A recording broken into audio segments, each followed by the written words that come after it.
tropical.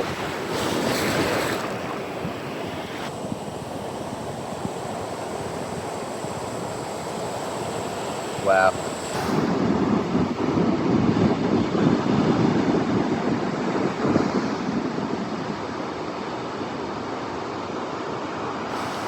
Sunday, July 13th, Seaside Park Ocean updates. Water temperature this morning, one of the warmest readings I've ever gotten, 75.3. We have a high tide coming up at 10 a.m. or a little before 10 a.m. Onshore wind continues, although today it's a little bit more northeast than east. They're calling for clouds again today. It actually might be cloudy, at least this morning. I know yesterday they said cloudy all day, but ended up being sunny all afternoon.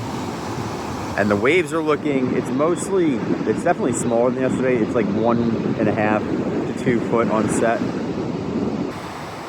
All right, here comes the pump. Yeah, I guess it's like knee to thigh high today. Flag should be greener. It's most likely green, if not yellow. There's no flies on the beach.